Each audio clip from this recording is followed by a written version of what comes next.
Hello, welcome to Oye Cinema Club. My name is Don Dino Spazzini, and I'll be running our little shindig today. I picked the movie Pandora's Box. It's a 1929 film. It's directed by George Wilhelm Pabst, kind of considered from that time period the best German director of that time period, whatever. Anyway, I picked this movie because it's part of the Criterion Collection, and it had been popping up left and right when people do that Closet little interviews and stuff like that. And I was like, we haven't done a silent film in a while. We haven't done a black and white film in a while. How many more different types of uh, genres in a film can I pick that is going to get Marina annoyed at me? So that's why I decided to pick Pandora's Box. And speaking of Marina, that means I'm not going to be talking about this movie by myself because I got my pals. I got Miss Marina and Jason Eccles. So yeah, not really. It is a movie I did want to watch, but that being said, I want to hear the first impressions or initial thoughts of my pals, starting with Marina, being the only woman in our group at the moment. And then adding to categories, it didn't matter because it was silent, but it was also a foreign film. I just want to throw that out there. We couldn't tell, but I know I was gonna say foreign language, and I'm like, well, I guess the title and the script. That, it did distract me a little bit because I would see the theirs. Okay, so first impression, yeah, you guys know it took a sec. I had to amp up and make my snacks to sit down and focus on this film. But despite not being able to, you can't do anything when you watch a silent film. You can't have your phone out. You can't have anything. So despite that component, it was an interesting story. Some stuff I was a little confused on, but it was just very interesting to see how this life spiraled out of control, just based on a little decision here and there. I couldn't stop help but thinking because at first I was like, what does this have to do with Pandora's box aside from them saying it at the court case? Like they were like, drop it in. But to an extent, when you really sat back and reflected, it was a matter of one little thing turning into a whole bunch of like devils coming into play. So yeah, I think what made up for and it just being really old was just the fact that the story was you were very interested in what was going to happen next. Um, but yeah, overall, I was able to digest it and take something good from it. all right, thank you, Jason. Had you seen this film before? Initial thoughts? No, man, this is my first time ever seeing this movie. I believe I have heard of it. I know I've seen it on the 1001 movies you have to see before you die list. I checked that and I'm like, oh, it's right there. So, and I believe I've seen like a clip of this, like maybe with someone else talking about movies, or maybe they showed a clip of it when somebody on Criterion was talking about this movie. And I remember this main character, Lulu. I remember like her face kind of like stuck out. And that was the first thing I noticed about this movie. That was one of my first impressions. Like, man, this lady's face really sticks out. Like, she just like eats up the camera. You like kind of have to look at her. She's a really good actor. What surprised me the most about this movie is that this is the first time I've seen a silent film this early that's using so much camera movement and so many different Yeah. camera angles. And the lighting is interesting. Um, and I don't know if there's. I felt like there's a ton of movies that were really doing that in the U.S. at the time. Not that I can think of. Not saying that there wasn't, but I can't think of any. I feel like the two most interesting silent films I've ever seen have been German now, probably. Like interesting, like dramas. Because this is a Yeah. drama that is like the storytelling is dramatic enough where it's like so salacious. You don't really. I mean, you just have to sort of follow it. I didn't know where this thing was going. I had no clue. It's not classic storytelling. So it kind of kept me on my toes and it kept me guessing. And I liked a lot of the acting in this thing. I thought they did a really fantastic job. These actors, I like believed who they were, who their characters were, and that damn Lulu, she's uber charming. I can see why Yeah. she gets into so much trouble. She charms the pants off everybody. Um, this thing had to be very like salacious when it first came out. I don't know how this thing played in theaters in 1929 anywhere without people like having a bit of a fit. I mean, because Lulu do everything. Lulu. She'll do Well, anything with anybody as long as it gets back to her Lulu coin. She don't I care. I did read that. I guess historically, it's considered the first in film first lesbian character portrayed in film. Oh, interesting. I was Um, wondering about that because so they danced around it for sure. But They- yeah, Literally, they danced around it, and it's like, oh, okay, what are we doing here? Okay, I see Happy you. I Pride, see you. Happy Pride. I guess so. Yeah, I saw some interest. Just real quick on that, I saw. I guess that actress didn't know it was gonna be a gay character and didn't want to do it and didn't want to hit on the other girl. So I guess the director was like, just pretend like you're having sex with me off stage or something. Like look at me off camera or something. And I'm like, it has such bizarre stuff about the making of this film also a little bit that we can get into it. But yeah, That's so that hilarious. was like just yeah.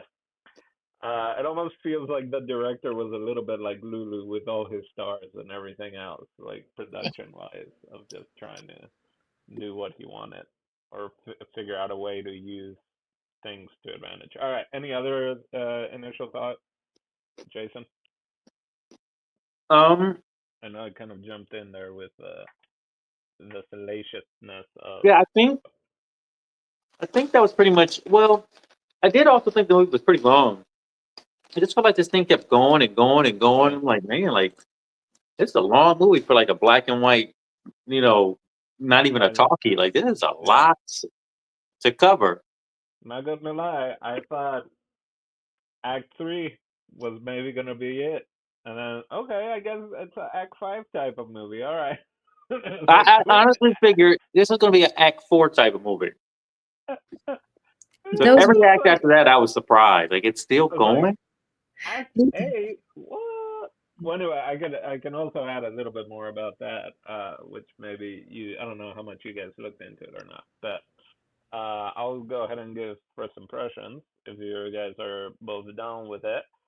Um, yeah, I hadn't heard of this film. The poster seems to be really like I feel like I've seen the posters before. Like it's just beautiful from that style, 1929, kind of the flapper look, the bob, which apparently then once looking into it, I guess she was that actress kind of was known for that haircut. So the actress is American. The filmmaker, everything was in Germany, and they hired. She used to work for Paramount, I guess. So that's a whole other issue there. We can get into it. But yeah, so then I guess the haircut was known for that character as well, Lulu. Yeah, I didn't know.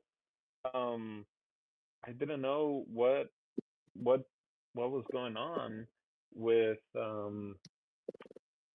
with her character and what was gonna happen. And then I was like feeling bad for her because then I was like, is that old man the pimp? But then it was Yeah, her first customer. But then it was her dad. And then I just didn't realize I'm trying like modulate. I guess I'm having issues with my volume, so I'm just getting excited. All right, someone can hear me, someone cannot really. Let's let's keep going. Um, yeah, so I did think it was long. I did think the story kind of was gonna end after the trial or just like the murder, just the kind of eloping, but it kept going and it just kept going and I was like, all right. It was interesting. Um and I did overall enjoy it because I can see the historical aspect of it and talking about it. What I kind of want to talk about what you guys think were maybe firsts in cinemas. Like Jason talked about the different angles and stuff like that. There are definitely certain scenes I want to talk about it in that sense. So for that reason, I did enjoy it. And then the ending, I was like, oh, I kind of got spoiled on it because I was looking up towards the end. I was like, IMDb, let me look at this actor, see if I maybe saw them in something else. And then I saw the character name of one of the guys. So I don't know. Did you guys see that coming at all? I saw Jack the Ripper, and I was like, ah. So I saw it like 5 minutes before the Jack the Ripper encounter, or when it showed that they had the posters up saying, "Be careful, there is someone luring women." And stuff like that. I was like, oh, there's a Jack the Ripper character. That's Yeah, I see they where also this. throw in a Jack the Ripper character. So was did you guys get spoiled like I did by seeing the character list, or was that like did you guys see that coming at all? Let's talk about the ending real quick and how it where they all ended up versus you know where they started. No, I didn't get a spoiler. Um, to answer your first question, I literally went to the bathroom and came back and thought HBO went on to the next movie, because for a second it seemed like he was the main character when he was like when he was not talking, but when he was getting the drink from that lady and stuff. I was like, wait, is it over? Shoot, okay, like they got off the boat, cool. But no, I didn't see it coming at all. And then you said how everybody ended. What was your Well, question? just in that sense, right? That her ending and the old man with his, I guess, Christmas pudding, and then the fact that she was kind of high society, or I mean, she was adjacent, right? Because she was hell of just partying and had an apartment and all that. But Awala, no, the guy, Lulu? not Lulu was the girl, the son of that Alwa, she, Alwa, Oh, Alawa. yeah, Alwa. yeah, yeah. So like he had a whole lot of money, right? Because the dad was actually the uh Doctor. Um, well, so he's a doctor, but he owned the newspaper. That's what his actual business was. I don't know why they called him doctor unless it's like a so did he PhD, which did he gamble all the money away? I was just really confused while he was dirt broke and on a bed.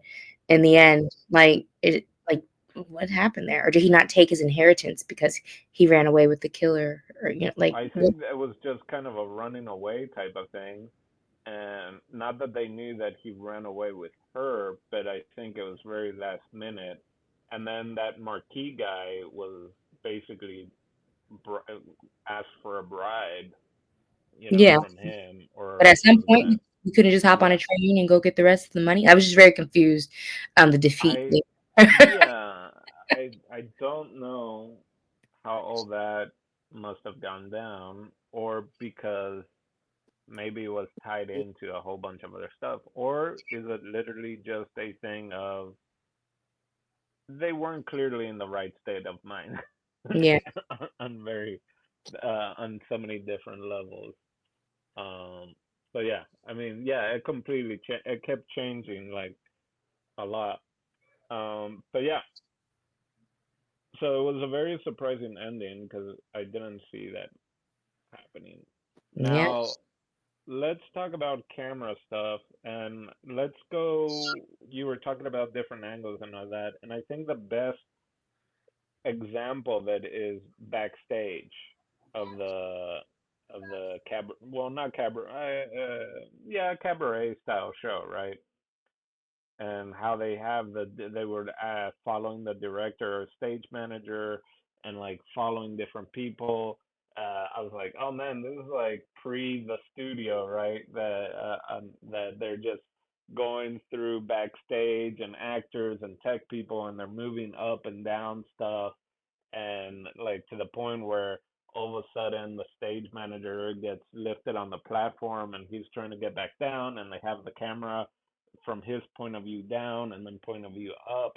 So is that kind of the things you were talking about? And a lot of like it felt like handheld at times that Yeah, there were all of that definitely stuff. movement. Handheld, sometimes just sharp camera pans from one character to another. And it's just like, wow, they're like really using the camera. Like they have maybe a better camera that they can move around and they're still able to catch the light. Most of the most of the silent films around that time was always stationary camera, face on, almost like a play. Yeah. And then all of a sudden, you start seeing people do this kind of work, um, and doing it well too. Like really, like a lot of these shots hold up, especially with like Criterion showing us such like a clean version of this film. You have to remember that this thing was shot on film almost 100 years ago. And it kind So of got lost there for a bit. From what I saw was that it kind of disappeared and basically wasn't, I don't know if rediscovered or just came back into like the limelight until the 70s. yeah, So it was one of those that you said easily, they rediscovered it in the 70s. yeah, like some sort of critic or historian kind of brought it back up and I guess started talking about it, reviewing it, and so they started kind of re-showing it at the different houses and all that. And she was still alive, and so she was even, I guess, going to screenings of it and stuff like that. That's cool. Because she was American, so I guess she was back in New York. Some of them lived to like 100. I think Wow. uh, yeah, 90 and 100. But yeah, so I agree with that. One example of great shots is because not like I agree when they were in the office and stuff like that of the doctor.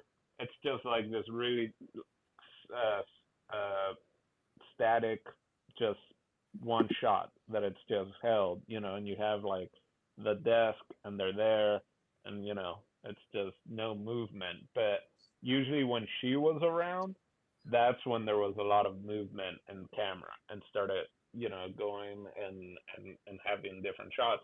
But there's all the foreshadowing of like, the doctor being like, I'm gonna, you're gonna have, you can't leave me unless you kill me or something like that. And then when they're struggling with a gun, he dude's like on the wedding night, be like, "You need to kill yourself." I'm like, "Damn, why'd you get married, man? No one forced you to get married. You're the one making out with her in the act. You're the one that put him in your son's review. Like this is on you, sir. This is not on her. This is not on Lulu. This is on that doctor with a stupid ass monocle that can't, you know, doesn't know what to do. And like with younger women, it's like you're engaged to this other girl equally as young. Doesn't make any sense. Like screw you. But so they're and they have the shots like you said, Jason, of like around that time and stuff like that, you would have both of them kind of like struggling with a gun or whatever, and then just see one. But it was so interesting that you have them almost hugging, and you have them, kind of from like the, behind, like third person. Also. And then I was like, oh, there's gonna be a shot, but who's gonna get shot? And then it happened, and I was like, oh wait, this is a silent film. How are they gonna do it? And then you just see the smoke rise, and I was like, oh my god, that is so powerful. Like yeah, we don't got sound. We're gonna show it another way. And then it goes to be one of the longest death scenes ever. Dude, like What I didn't like about that, that scene, I'm with you totally, Dino, on everything about that scene because I was right with you on the edge. Like, oh, how are you guys going to make this work? Oh, okay, I see what you're doing. Like, what's the reveal? What's the reveal? And then you finally see it and you're on board. The only problem for me was like, I didn't know if the guy was shot because he didn't have like any bullet on him or anything. There was like no like stain or no bullet wound. but his acting didn't portray that.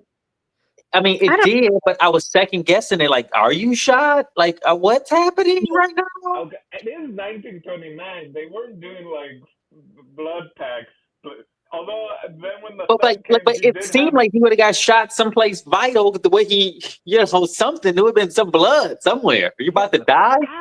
they weren't really doing the gunshot wounds back then, even. Maybe just And a He little could have, drop.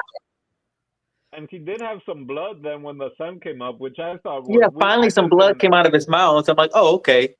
Yeah, But the entire time I he got was like laying, sitting on the bed and stuff, I did not. I was like, did he get shot? I was like, okay. And then the no. blood I came thought out. I thought it was clear because she stayed still, and he's the one that kind of started like Yeah, but hunching I didn't over, see anything on his shirt, and I'm like, well, where'd he get shot at?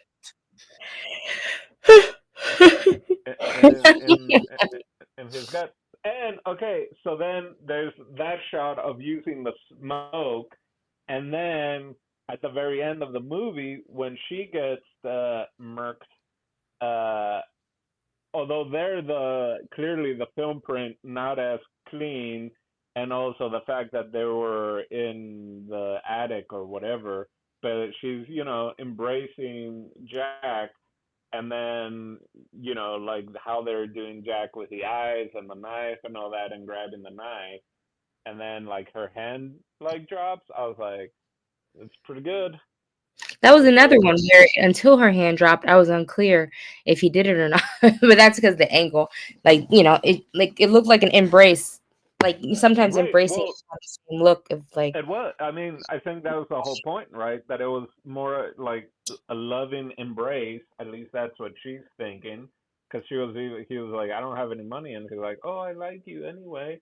So come on. She's thinking like maybe this is more than just a thing. And then even to the point where he originally drops his knife because he's like, I don't know if that was I don't know how in depth that in 1929 they were like thinking of Jack the Ripper, of like him just going because so like they're hookers, they're women of the night. So like how dare you take money for sex?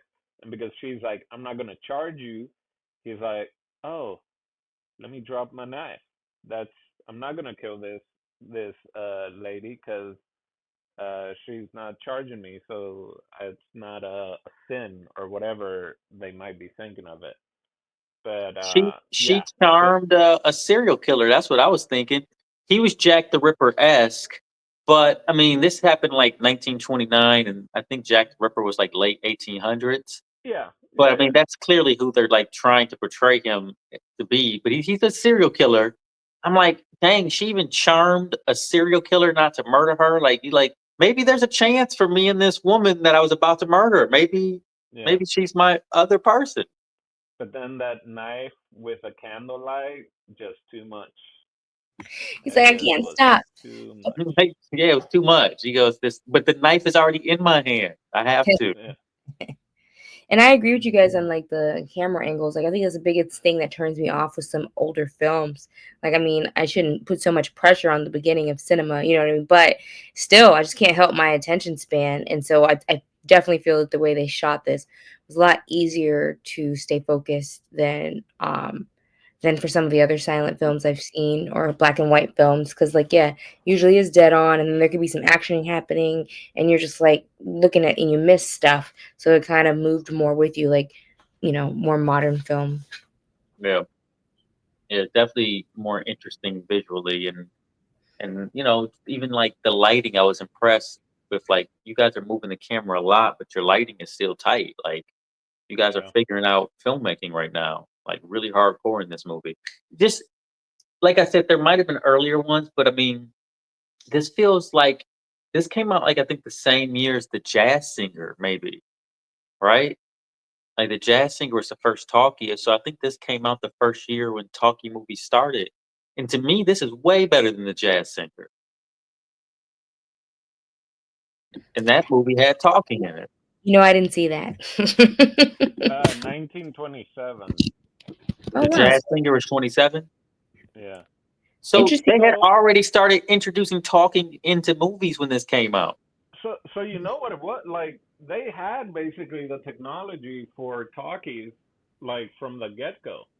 But I think the problem was the like to film and record and all that. The technology was there, but it was basically I think came down to then uh, to when it was time to distribute and stuff like that of cinema houses and all that of that not having the technology for speakers and all that kind of stuff is what I think created such a bigger issue, if I'm not mistaken, on my cinema history.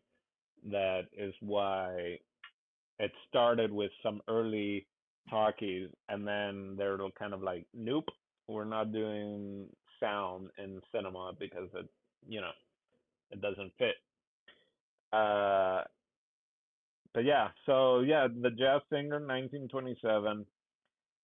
This is based apparently on two plays, Hmm. so that makes a little more sense of why it's so damn long and why maybe they had Act One, Two, Three. You know, that it was just like this is a lot of information, and maybe why the acting was so on point. Because even though being silent, because there were some moments at the beginning also where I was like, they're all moving their mouths way too much for you guys not giving us any. I'm like looking, I was like, these guys are having full on dialogue like for 2 straight minutes, 3 straight minutes, and I don't know what you're saying, and I don't understand yet your relationship. Oh man, Right. so Yeah, there's a lot of guessing going on. I'm like, all right. Hopefully, you guys yeah, it's told this very story well enough visually because all the relationships make you guess. But then in a movie like this, it's about these people playing a con game too. So, you know, I think they sort of want you to question everybody's relationship. Like she calls that man her dad at one point and first yeah, customer at another. And it's like, well, what's their weird relationship going on here? And and he's very handsy at times also. So I'm like, yeah, man, I hope you're not the father. That man weirded me out. I tried to embrace him because he was in the fold every step of the way. But every time he was on the screen, I was scared. And he ended up being her downfall because he wanted that damn pudding. He felt obligated to go and you know it might be the and last Christmas pudding he had with her, he said. He conned her into going yeah, to get him some pudding. and then he walked around and was like, "Oh, they're having pudding, so I'm just gonna eat with them." Um, yeah. So we talked a little bit about the different camera shots and all that. Um, any any favorite characters? I mean, we don't like that old guy. Also, Yeah, we established the that. the other than I don't know. I mean, Lulu was pretty darn charming. Every time I was about to be like, I'm over Lulu. Like she should be also smarter than this. Like Lulu, Lulu girl, you're running away. You're hiding in a train thing, and you pop your head out with a cigarette and stare right into a guy that's lighting your cigarette. What are you doing? You could have. And then Lulu, isn't that Lulu fall in love 5 times a day. so? I also thought that was great that that marquee guy blackmails him for money, which I think in today's time would be like 20 grand or something like that. Well, they said 300 pounds, and I'm like, well, 300 Mhm. pounds where, when? What are you talking about? Yeah, somewhere I saw that it was gonna be roughly $20,000, I believe. Damn. Um, And then he asked him for you were gonna say about the chocolates or whatever he bought. He asked him for some help him with pay for it. I thought that was funny too. oh, is that what it was? I think so, right? Because he was like, No, he took his own money and paid for the chocolates from the money that the guy paid. but I Or thought did he he asked make him for like the rest of it because he gave him a couple dollars too and didn't get anything. that's yeah, and that's where it was a little weird. I thought that the guy was trying to get some himself, but I don't know. But yeah, but just the idea, like, okay, you're blackmailing them, you get the money, let me buy chocolates and give it to her. I But might have he made needs up money. the The other thing is, then he needs money. I'm like, where are you losing all your money that now you're selling her to a Arabian dude, and then Mr. Let Me Flex on Film, is like, hey, I got a fiance now, and we're gonna do a show. You need to give me 20,000 francs, or I'm gonna turn you in. I'm like, what is going on, guys? Why are all these people like? all of a sudden just gonna sell her out. It's like, It Lulu, feels like darling. everybody in this movie had main character syndrome. That's funny. Like they all felt like they believed they were the main character of this story and not Lulu. Yeah, but Lulu's that girl. She's definitely my favorite character. I couldn't even fathom anybody else being it. It's just so interesting. Such an interesting character. Like, yeah, and then just like, yeah, very beautiful. It's interesting, like I didn't realize she's an American actress until Dino Yeah. said it. But it definitely made sense on the teeth. She's probably the only person people that like I feel like a lot of other people had like teeth stuff going on, and it's definitely not a priority in some other countries, even probably back then. I feel like she had like pretty like good hygiene on her teeth. Nice. And Yeah. they Probably had that's that a good observation. classical. Do we know how the classical the shine, the starry shine that they would get on the eyes and the teeth even? Do you guys notice that? Like Hmm. at times on, especially on her, and you would see it on like buttons and stuff like that, that it had this like sparkle gleam of the light bouncing off of, is that thunder?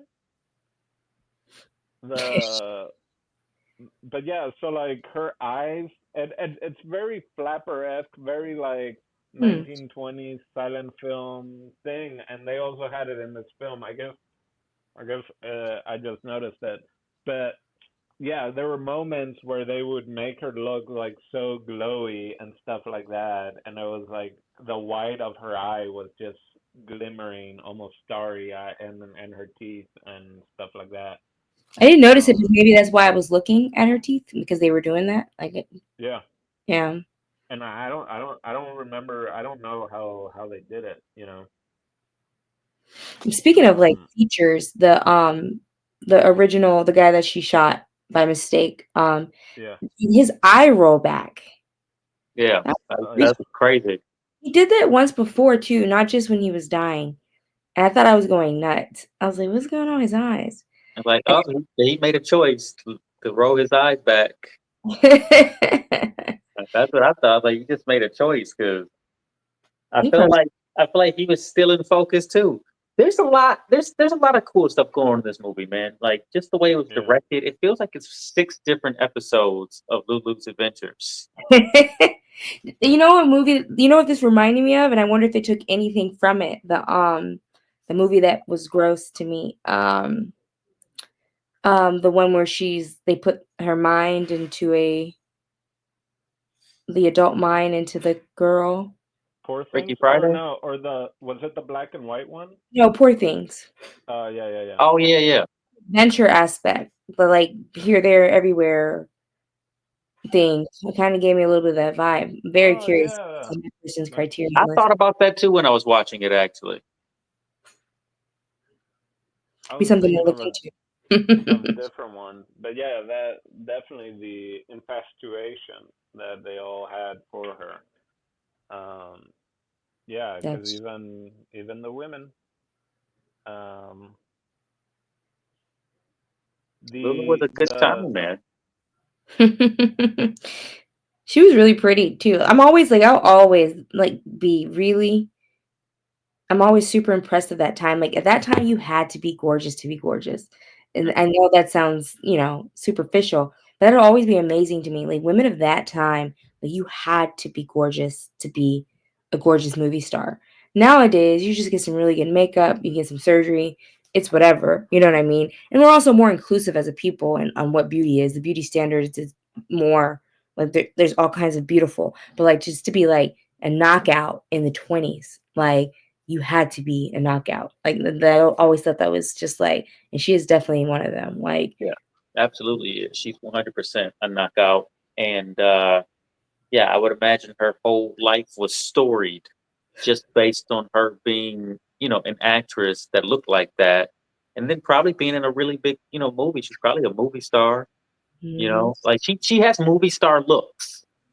I guess she already was known. You know, I mean, there's so many of those silent film movie stars that just completely disappeared, right? mm, Right. Like I guess she had been one of those. Cause yeah, she was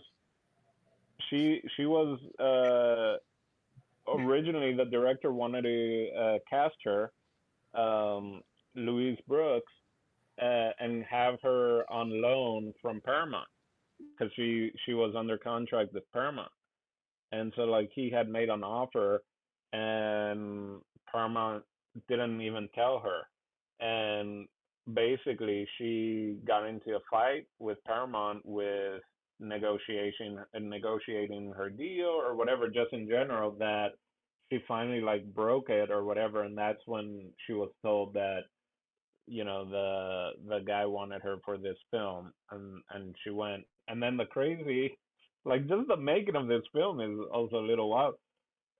Since he wasn't able to get her originally, he was gonna hire Marlene Dietrich, who that I do know, actress wise. I don't know if you're nodding, Jason. Maybe you've heard of Marlene Dietrich before. Yes. Um, so she was actually in the office of the director about to sign the contract when he gets a phone call saying that she's taking the role, and was like, That she's taking the role?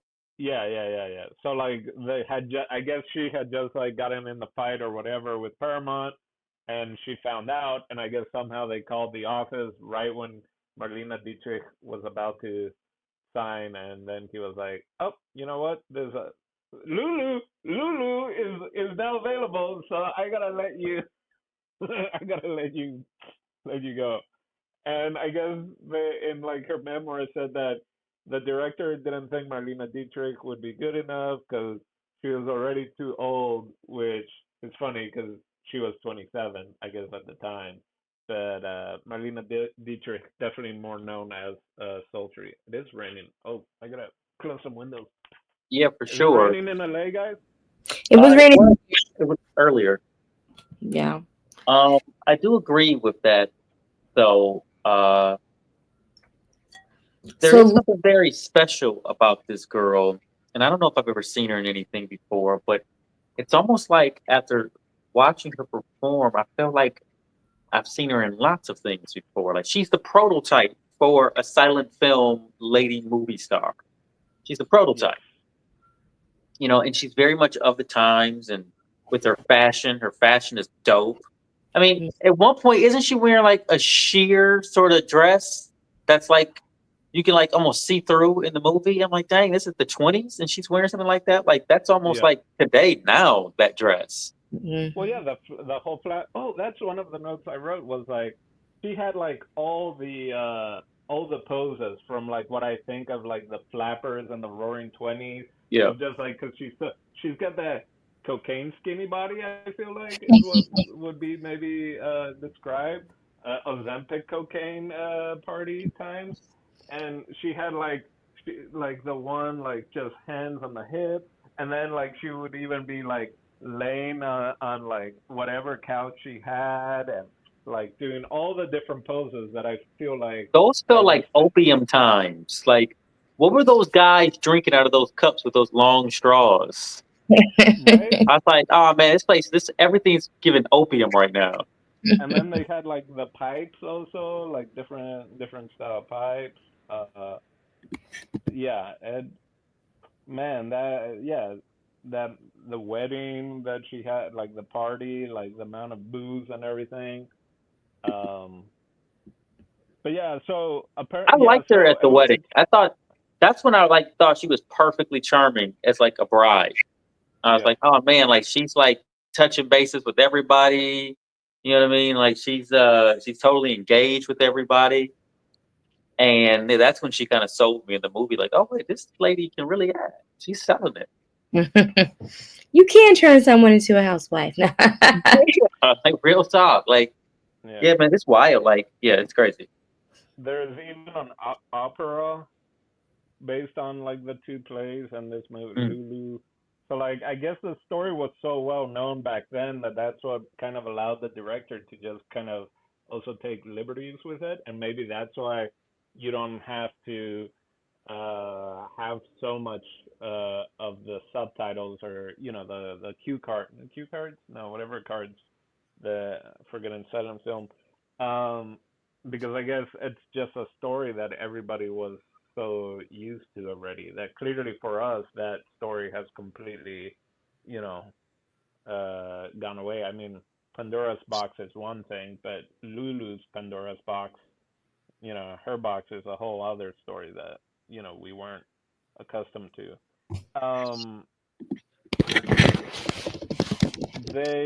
So her being American, it doesn't seem like things were well with the other actors. Like she has her memoir and stuff like that that apparently the doctor hated her. Like some of the like hated Lulu and like would not talk to her like after takes and would just like as soon as it was done with a take he would just go to his either dressing room or whatever, and that there was a lot of I guess contention between Lulu and a lot of the other people that she kind of mentioned that the director used all that as like into the movie.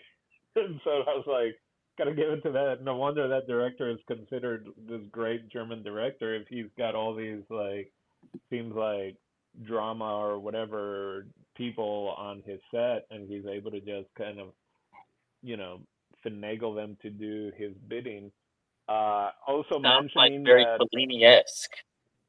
also mentioning that he would I guess the actress had like a dancing background, so would have the director had like dancers like on set, and like for certain scenes they would in between shots they would have the dancers like dance tango, or depending what the scene was going to be he would have them like dancing in between the scenes to kind of get her in a certain mode. And Hmm. then towards the end, when it's all raggedy, he actually took her own clothing and like, roughed it up, and then was making her dance the Charleston in between takes to get her kind of like just completely worn down at the very end, like before she goes out and bumps into Jack the Ripper and stuff like that. Hmm. So just hearing like what the director kind of was making her do and just getting the other actors to also perform in certain ways. I'm like, wow, that's pretty. Also, for like a silent film, I feel like it's completely different of what you would think that back in the day that would be, seen as. So, He took his craft seriously, man. He knew how to get the effect that he needed.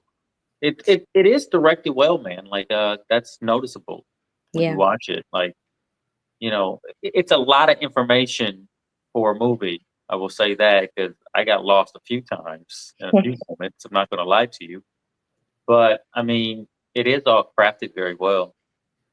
yeah, I do feel it's a little long, but again, it's not long compared to some of the films these days. I think we're just not accustomed.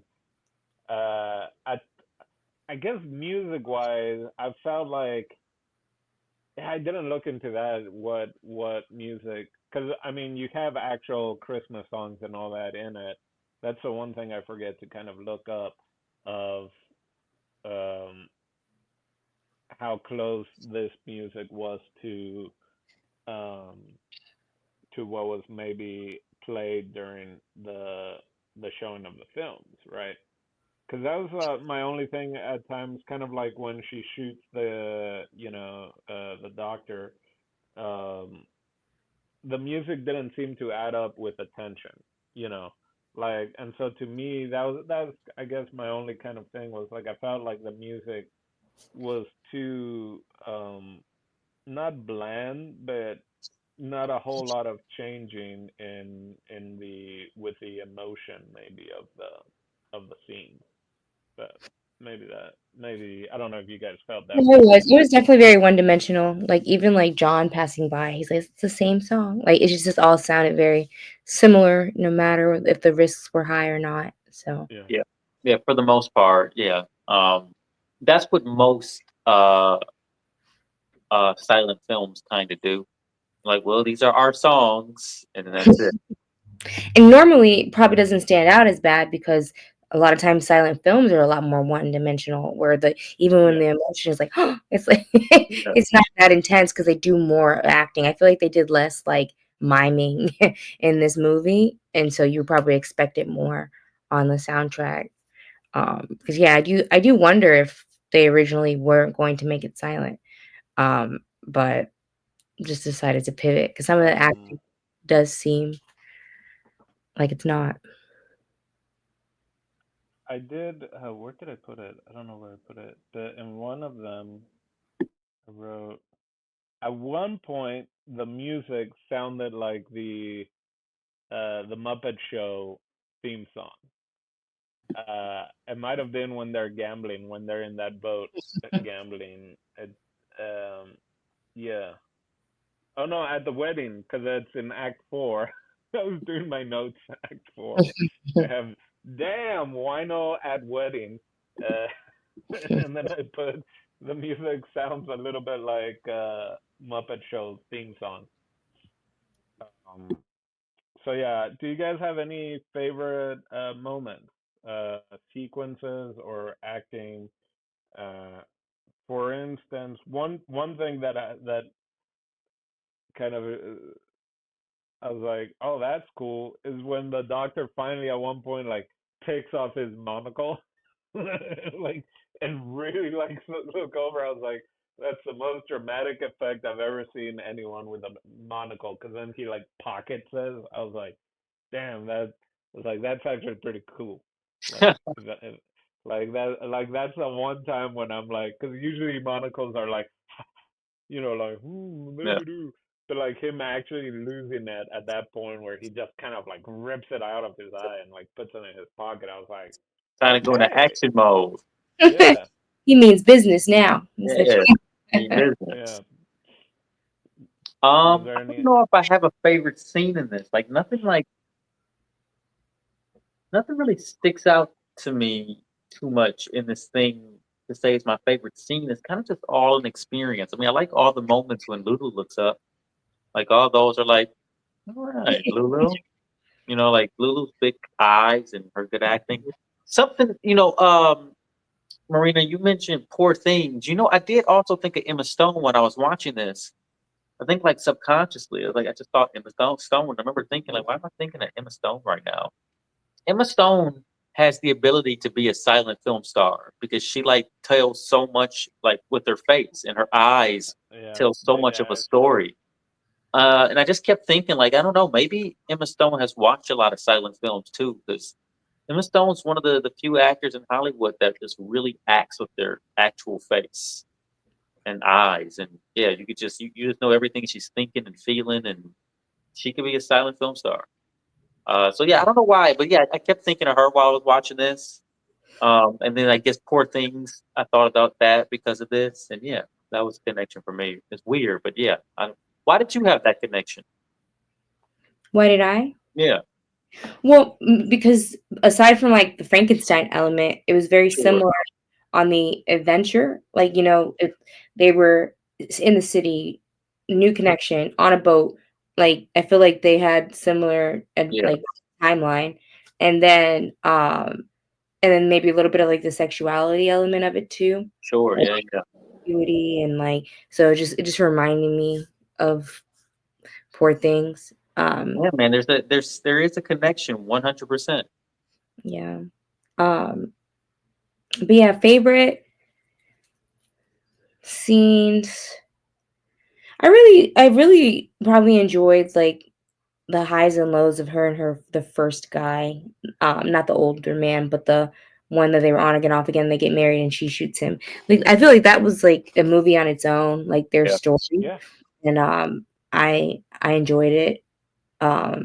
It's just so funny to me that like this man loses his dad and runs off with the girl that killed him. But yeah, I really like the intensity of like the I can't be with you because you're not the kind of woman I'm supposed to marry, but he can't let her go. And then he just like even when he gets caught, he wasn't even shocked when the girl walked in. He was just like, yeah, this is what it is now, I guess. yeah. And that's what got. I was like, I guess I gotta marry her now. Happy son. I'm like, dude, like, what are we doing? Like, you don't have to marry this. Also, like clearly you have a grown ass son that your side piece or hooker. I don't know. Was she getting paid at the very beginning for it? She was, right? Gentleman callers or whatever. I'm Like not she had sure. all that money in the wallet. Um, You said, was she but getting then paid for it? yeah, Yeah. I feel like she was his she was that main guy's sugar baby, and she used to be a call girl because when that guy came by, he was like, "Oh, this is what happened when you put all your eggs in one basket." Basically, he was saying that she only had that one guy now. She said, "Oh yeah, that and doctor's taking care of you." So I think there he's was one. not enough.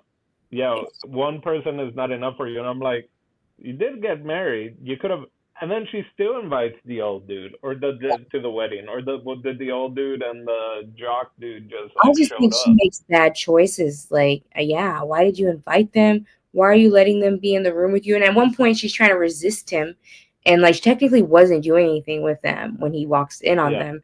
Like, you should have told them to get out. This is crazy. yeah. But like, it's like those are her theater buddies now. I guess I don't know. Like, it was just. It's like, oh, I gotta lay flowers in her bed, and I'm like, is this innuendo? Is this like, are you the dad? Are you like, who are Yeah, we I was talking thinking, like, about? is this a German thing that they used to do? They put I think flowers.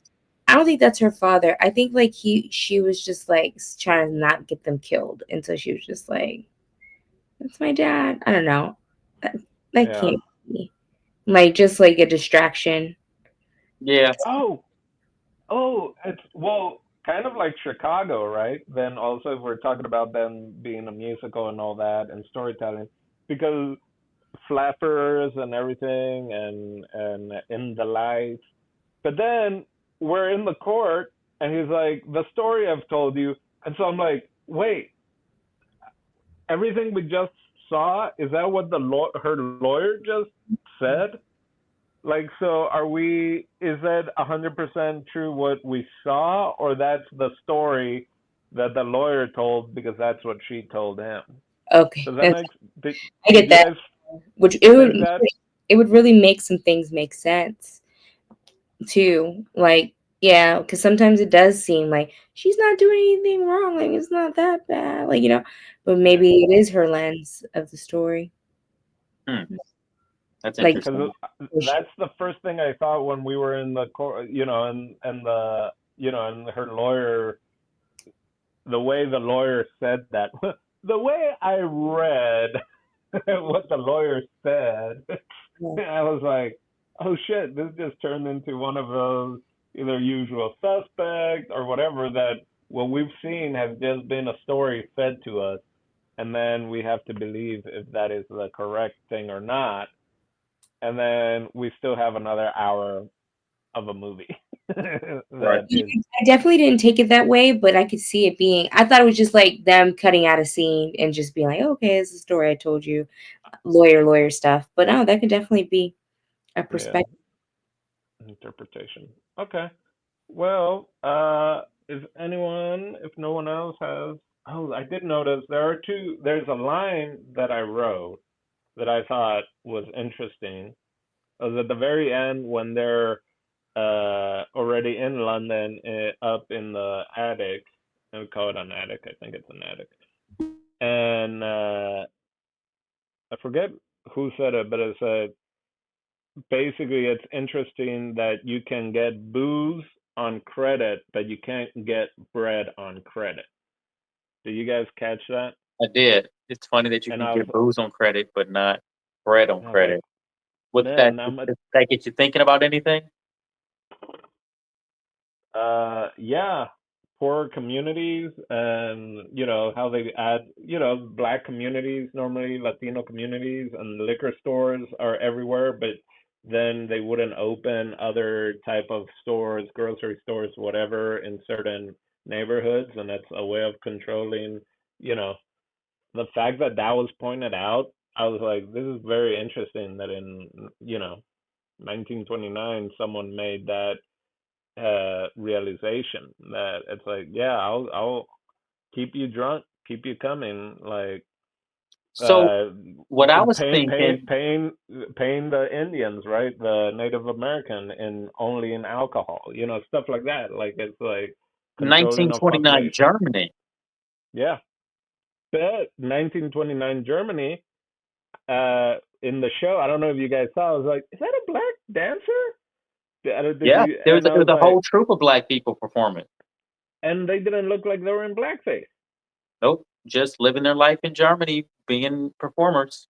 And going back out for a encore and a They were battle. I loved was like, so much they had to do two encores. yeah, I was They like, killed it. okay, Like where's it, like yeah, that's funny. Like that you pay attention to that because, like, as a black person, I want to know more about them. But they were some good looking black people. What y'all doing over in Germany, y'all? And it that's also good directing too because that just happens in the background if you're paying yeah. attention. They got caught out for like two encores or whatever, three encores, and it's like that's just like background to what's happening. The one girl, the one flapper girl, she was gorgeous. She looked like Dorothy Dandridge or something. Yeah. Well, that's what was so great. Like you said, also not just even the well, not just even the co-stars having main character energy or whatever, but even those people had their own. Because I'm like, I want to see what that story is. Like, Yeah. where are they coming from? What are they doing?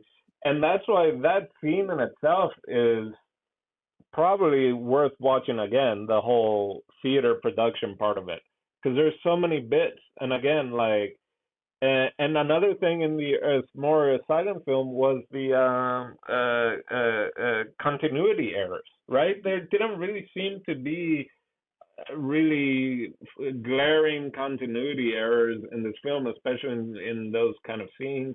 It wasn't a one shot like a Scorsese going through or whatever, but kind of like the studio, just like, or a Get Shorty where you're walking around and you're seeing the sets and everything in the background. Like, again, it was just really cleanly done to where, like, these other characters have their own story that doesn't seem like it just stopped. What is it? The clapping and extra clapping you can't touch or whatever. Like, no, they're again, it's a silent film, so they're just going full on ham, Yeah, they're just going for and it. it just made it so much more realistic, right? And gives it so much more depth. To the point where the actress talked about she did 3 films, I think, in Europe, and said that they felt way better in the depth of what she was doing, which clearly this movie being it felt so dark at times also for the subject matter and everything, kind of like Poor Things in that sense. Um, but that she just said it was so much harder to make the European films, that I would imagine, uh, you know, different than probably what you would think a popcorn movie at the time was. But yeah. Um, Yeah, so I noticed those things of just like, oh, and there's a Hispanic guy, there's black people, and then there was a guy with the fez and all that, and I'm like, okay, what's going on here? Like, we got all You these said you were different. looking for a Hispanic guy? No, just whenever I'm watching something and it's old like that, I'm just like, if something like that pops up, then I'm like, huh, where'd that guy show up? Yeah, like what's this story? Yeah. Yeah, no, I feel you.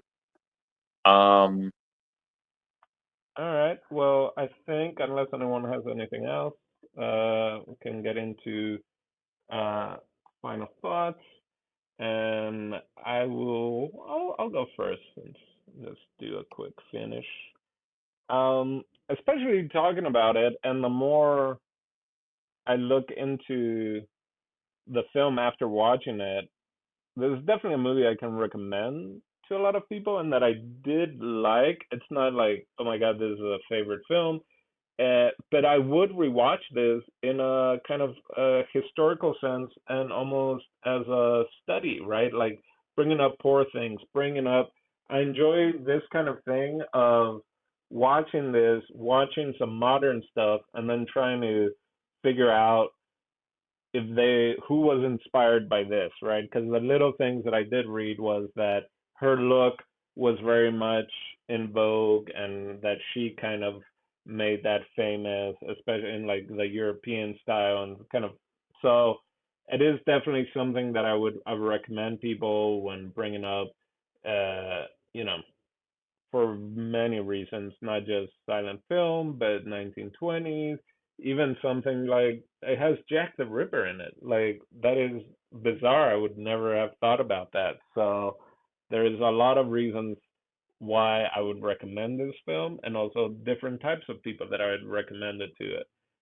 It can be a little like study or homework, but it is enjoyable. I did enjoy it, and I would watch this again at some point. Definitely, if I see it that it might be playing in a theater, I would definitely want to see it there to see it with audience live. And yeah, so that's kind of my final thoughts on that on Pandora's box. Right Who on. would like to go next with their final thoughts? I'll final thought it up. All right. Okay. So final thoughts this thing. I really did like it, kind of surprisingly. It's been on my list for a long time. Like I've always scrolled past this movie, and it's one of the ones like, you're like, I don't know how I'm ever going to get to this or when, but figure one day I will. And so today was that day, and I feel pretty good about it. I wasn't always confident as a first time viewer that this movie was going to take me to any like meaningful place, but it did kind of slowly grow on me. A little long. Would I watch it again? I might actually watch this thing again, man. I might actually need to watch it again at some point. I don't know when or where or how, but I just feel like this movie's going to come back to me at some point. Yeah, watch it at the 100-year retrospective in theaters or something. I Oh don't know, yeah. but I feel like at some point it'll come back to me. I do kind of want to learn a little bit more about it, though. Like to see if Criterion has anything that they've written about it on their web page, or if they got like a little mini doc or something about it, or anyone mentions it. Like I'd like to hear other people's perspective of this movie as well. To be honest with you, because it's very different for something of that time. Um, who would I recommend it to? I would recommend this to anyone who say they want to see a really good silent film and they don't really know where to start. I guess if you talk for me now, if I talk about silent films, like this is the top one because it just has a lot of stuff that I had never seen in silent films, and it kept my interest. It really did. And yeah, I was all aboard with these characters, and they were weird and quirky enough, and the acting was like surprisingly good. Like I enjoyed the acting. So um, yeah, those are my final thoughts. Nice. Yeah, and the actress, she does have a biography called Lulu in Hollywood. Was her. So clearly, this movie, when it came back around in the 70s, is what kind of got her back in the spotlight in a sense, as just that. So that's a little. I might even take a look into it because again, it's very interesting the whole making of this film and just that time period that I might get into. All right, Marino. Yep. So, final thoughts pretty much align with my initial thoughts. Like, it was not the worst silent film I've ever seen. Like, it was, I agree with Jason. Like, if I'm going to recommend this to someone that, has an interest in earlier films, but I know they're a lot like me and they can't like pay attention to certain things that are a little bit older. This is yeah, this keeps you engaged a lot more than usual. So, um, probably won't watch it again. I think I took from what it is already. But yeah, overall, yeah, Lulu's that girl. What they say on TikTok, she was a fairy. Yeah, yeah. She was like she was really like Yeah, a. Lulu was definitely a fairy. She was like cool, and then it almost makes you feel like she was the muse. I mean, I don't know like if the name was there already, but She um, would be in so many rap songs. She would be like Michelle Pfeiffer, being thrown into the different rap songs and stuff like that. I was just like Or is she like watching. manic pixie dream girl? Yeah, yeah, that a too. little bit of everything. Um, but yeah. Yeah, I was very surprised. Like, obviously, silent movies will always be rough because, like, in this day and age, we're so glued to our technology, you cannot blink or you'll miss a cue and you won't know what's going on. I did have to rewind it a couple times, but I definitely put my phone away when I watch this. um, so yeah, but yeah, overall, this wasn't horrible, Dino. So I Nice. won't beat you down for a black and white, silent, sexual, Foreign. foreign. Yeah. So that's that. Nice. All right. Oh, do we have Steve? Steve, Steve, you got 1 minute for your initial thoughts and final thoughts. Well, first, this is not Steve, this is JP. Okay. Oh, okay. So, first impressions. Wow, was this movie a doozy? First of all, it was in Hitler language. What? And second of all, this was crazier than any Chaplin movie combined. 3 stars out of 5. Nice. All I right. will say, I don't know if you guys noticed, at the very beginning there was a menorah. Menorah? Is Yes, that I the also what? noticed the menorah I was like, Also, okay, let prominently me tell placed. you. yeah. Also, let me tell you in really good JP fashion, that box had a lot of Pandora in it. Oh my God. You know what? Let's just you lost your chance there of all right. So Jason, do you have any questions? I do actually. My question was for Steve. What do you got for us next week? Next week, I'm so glad you asked. And of course, me, Steve, because I'm not JP there. Uh, it is not me. It is Marina's turn. Yay! Dun, dun, dun. Brr. So next week, I decided to get us back on into a little pop culture and go with the movie Jawbreaker from 1999. Jawbreaker. Jawbreaker. Oh Recently, damn. Oops. recently been in the media because the actress Tatiana, what's her name from Fresh Prince? The youngest daughter. Tatiana? Yeah. Okay. She just recently came out and said that someone was being really mean to her on set and that the main lady in the middle stood up for her. So I was like, you know what? Let's bring this out and support this film. Okay. Okay. Jawbreaker. I remember this came out around the time of like Drop Dead Gorgeous. Mm, I which definitely we remember the poster, reviewed. and I don't We remember if I reviewed actually Drop saw Dead it. Gorgeous. Cool. Looking forward to it. All right. Looking forward to Jawbreaker next week, y'all. For Jason Yep. Echoes, Marina, Miss Steve the CB, El Dondino, and JP Honorable Mention. We'll catch you next week. Bye Bye bye. Bye bye. bye bye.